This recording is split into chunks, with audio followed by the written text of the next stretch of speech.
The distress signal had been broadcasting for 3 cycles now, growing weaker with each passing rotation. Ambassador Velkthar of the Galactic Concordance stood before the viewing screen in the council chambers, his 3 eyes fixed on the fading transmission. The message was simple, desperate, and came from the mining colony on Theta 7. Under attack. Requesting immediate assistance. Casualties mounting. Another border skirmish. Council member Hreshna dismissed with a wave of her crystalline appendage. The Vexor Raiders will move on once they've stripped the colony of resources. It's unfortunate, but we cannot risk Concordance vessels in contested space. Velkthar's mandibles clicked in frustration. There are 12,000 souls on that colony. Families, children. Expendable colonists who chose to settle in dangerous territory, another council member interjected. We have protocols for a reason. The decision was made. No rescue mission would be authorized. The SOS would go unanswered. What the Galactic Concordance didn't know was that among those 12,000 colonists were 47 humans. Captain Maria Santos paced the bridge of the UHNS Indomitable. Her jaw clenched so tight it ached. The message had come through back channels, civilian frequencies that the Concordance conveniently ignored. A human survey team on Theta 7, along with their families, were trapped and dying. "Ma'am, command says we're outside our jurisdiction," her first officer reported quietly. "Theta 7 is in Concordant space.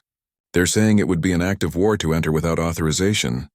Maria stopped pacing and turned to face her crew. Every eye on the bridge was fixed on her, waiting.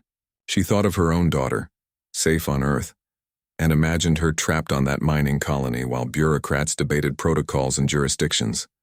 "How long would it take to get there?" she asked. 18 hours at maximum burn. "But Captain, and how many other ships can we rally in that time?" Her communications officer sat up straighter. "The Defiant is 3 sectors away. The Relentless just finished patrol near the border. If we put out the call, maybe 20 vessels could converge on those coordinates within a day." Maria took a deep breath. Her career was probably over the moment she gave the next order. Humanity had been trying to integrate peacefully into the Galactic Concordance for decades, proving they weren't just violent Deathworlders from a hostile planet. One wrong move could undo all that diplomatic progress. But then again, what good was peace if they abandoned their own people to die? "Send the rally call," Maria ordered. "Full burn to Theta 7, and someone get me every human captain within range of this signal." The Vexor Raiders had already breached the colony's outer defenses when their sensors detected something impossible. Ships were emerging from FTL at the edge of the system. Not just 1 or 2. Dozens of them, their engine signatures hot and aggressive. Commander Zekrath, leader of the raiding party, felt his confidence waver for the first time in his long career. "What fleet is that?" "Concordance reinforcements?" "Negative, Commander." "The signatures. They're human vessels."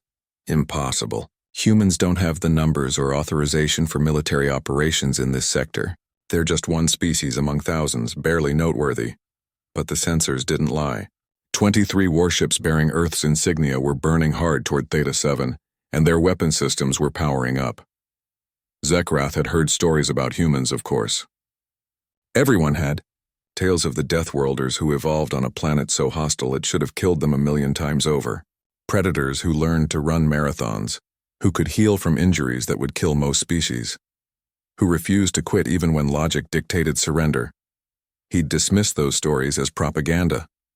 Looking at his tactical display now, he wasn't so sure.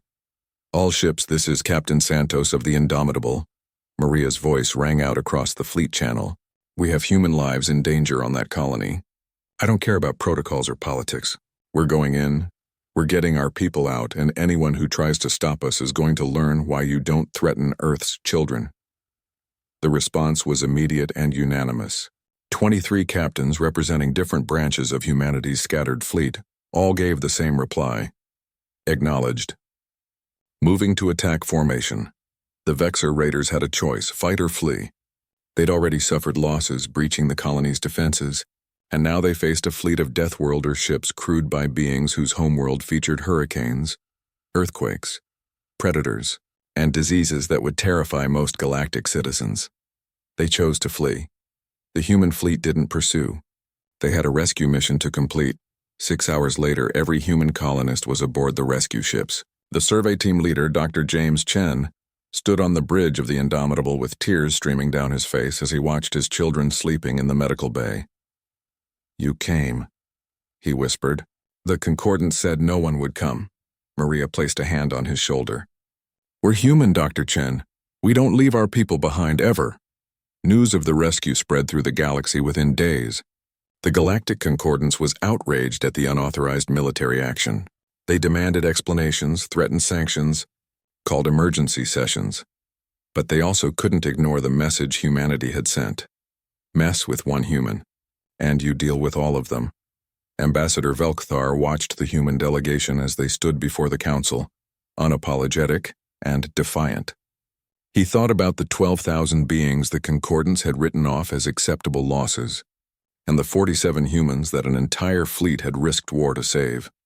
Perhaps, he thought, there was something to learn from these Deathworlders after all. In the end, the Concordance issued no sanctions. They simply made a note in their records.